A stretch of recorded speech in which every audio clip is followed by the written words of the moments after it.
तथास्तु नमस्कार, मेरा नाम डॉक्टर करिश्मा प्रधान देवेंद्र है, सीईओ तथास्तु डेंटल हॉस्पिटल्स।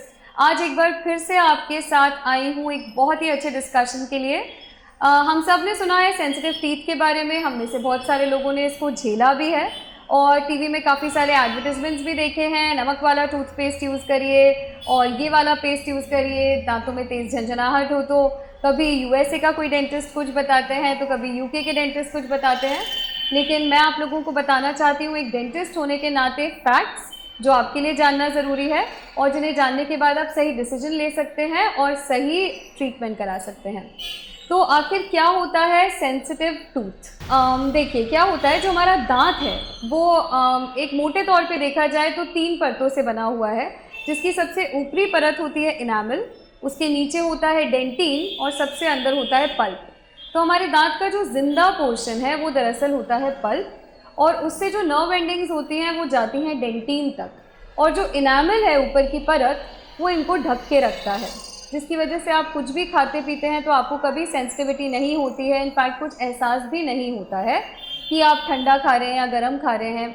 कोई टेम्परेचर्स महसूस नहीं होते हैं, ना कोई हार्ड सॉफ्ट फूड को लेकर आपको कोई बहुत ज़्यादा प्रोप्रियोसेप्शन होता है। वो सिर्फ तब होता है प्रोप्रियोसेप्शन एक्चुअली मतलब एहसास होना कि जो आप खा रहे हैं वो कड़क तो नहीं है या फिर सॉफ्ट तो नहीं है। ये प्रोप्रियोसेप्शन दरअसल होता है पीडीएल में, वो एक डिफरेंट बात है, उससे हम कभी और डिस्कशन करेंगे। अभी आते हैं सेंसिटिविटी पे। तो जिस वक्त किसी भी कारण से इनामल इरोड हो जाता है या हट जाता है तब आप फेस करते हैं सेंसिटिविटी। अब क्या कारण हो सकते हैं इनामल के हटने के?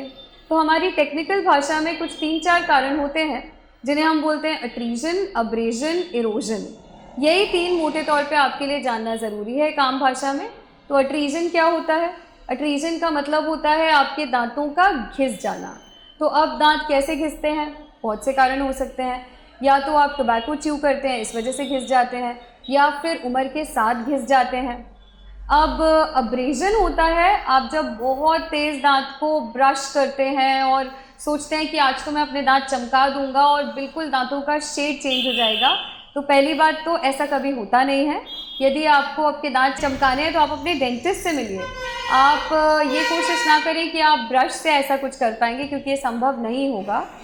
और ना ही कोई ऐसा टूथपेस्ट बना है जो कि आपके दांतों को बिल्कुल एक चमकदार स्माइल दे दे।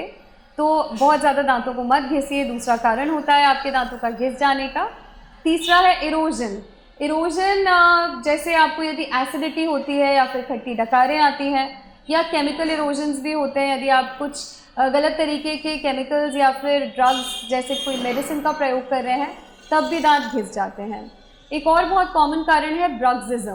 ब्रक्सिज्म या ब्रक्सोमेनिया। ब्रक्सिज्म होता है जब आप दांतों को घिसते हैं, किटकिटाते हैं अनजाने में रात को सोते वक्त, और ब्रक्सोमेनिया होता है जब यही प्रोसीजर दिन में भी होने लगे।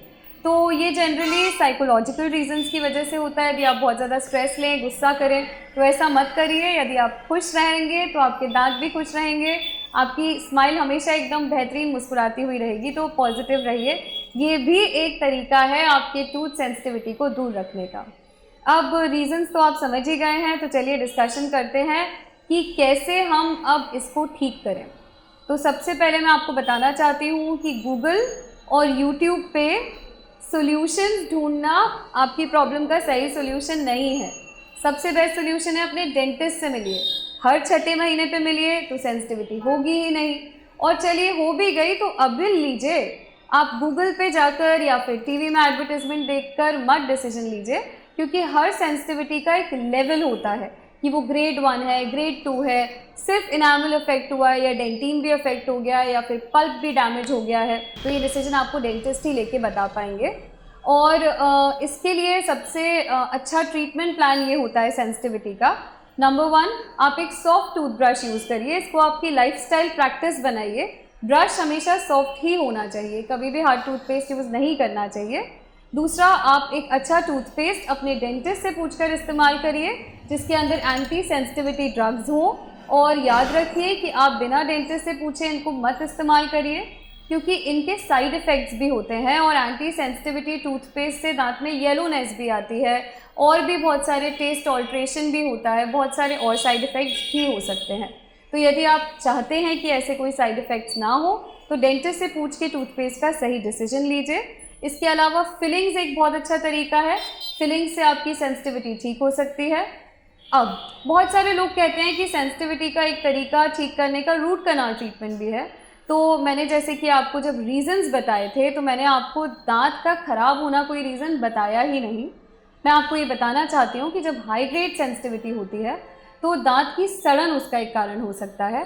यदि दांत सड़ गया है तो वो केवल 3 तरीक़ों से ठीक हो सकता है।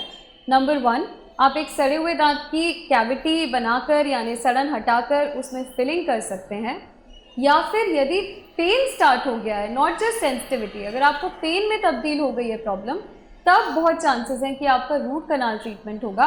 अगेन ये डिसीजन डेंटिस्ट लेगा आपके एक्सरे को देखने के बाद और आपकी ग्रेड ऑफ सेंसिटिविटी को समझने के बाद में। और रूट कनाल ट्रीटमेंट के बाद में वो आपको एक अच्छा सा क्राउन लगा के दे देंगे दांत के ऊपर और आपकी फंक्शनैलिटी इंक्रीज़ हो जाएगी। और तीसरा तरीका एक सड़े हुए दांत से निजात पाने का होता है उस दांत को हटवा देना, जिसमें मैं बिल्कुल बिलीव नहीं करती। आप पूरा प्रयास करें कि आपका दांत बच जाए, क्योंकि आपका डेंटिस्ट भी यही चाहते हैं कि आपके दांत को बचा लिया जाए। कम से कम मैं तो हमेशा यही चाहती हूँ कि किसी भी दांत को ना हटाना पड़े। ईश्वर ने आपको 32 दिए हैं तो कुछ सोच कर ही दिए हैं, और उन 32 का आपके मुंह के अंदर रहना बहुत ज़्यादा ज़रूरी है। फटाफट अब आपको बता देती हूँ कि सेंसिटिविटी को ना ट्रीट कराया जाए तो क्या होगा। अभी 2 मिनट पहले मैंने आपको बताया कि रूट कनाल ट्रीटमेंट बहुत से लोग बोलते हैं कि सेंसिटिविटी का इलाज है, पर मैं बिलीव करती हूँ कि अगर आपकी सेंसिटिविटी बढ़ जाए इस हद तक कि वो फिलिंग से ना ठीक हो पाए, केवल रूट कनाल ट्रीटमेंट तब कराने की आवश्यकता होती है। उस नौबत तक मत जाइए, पहले ही डेंटिस्ट से मिल लीजिए, पहले ही ट्रीटमेंट करा लीजिए, पहले ही आप उसको इनामल के स्टेज पे ही स्टॉप कर दीजिए, डेंटिन के स्टेज पे ही स्टॉप कर दीजिए। पल्प तक पहुंचने ही मत दीजिए, ना वो पल्प तक पहुंचेगी सड़न या फिर आपके दांत का घिसना, ना आपको रूट कनाल ट्रीटमेंट की ज़रूरत पड़ेगी। तो अब आपको फटाफट बता देती हूँ कि मान लेते हैं कि आपका दांत पूरी तरह घिस गया, तो क्या अब उसको हटाने की नौबत आएगी? नहीं, ऐसा बिल्कुल भी नहीं होगा। आप जिस भी स्टेज पे हैं डेंटिस्ट से पूछिए, डेंटिस्ट आपको उसी स्टेज पे उस प्रॉब्लम को स्टॉप करने की और निराकरण करने की सलाह दे देंगे। और दांत निकालने में कभी बिलीव मत करिए, आपके दांत कीमती हैं। हंसते रहिए, मुस्कुराते रहिए, और ऐसे वीडियोस को लाइक, शेयर और सब्सक्राइब करते रहिए। अपने दोस्तों को भी बताइए और जल्द से जल्द सारी प्रॉब्लम से सोल्यूशन पाइए। और याद रखिए, मैंने एक बहुत ज़रूरी बात इस वीडियो में आपको बताई थी कि आपका खुश रहना आपके दांतों के लिए भी ज़रूरी है और आपके लिए भी। तथास्तु, नमस्कार।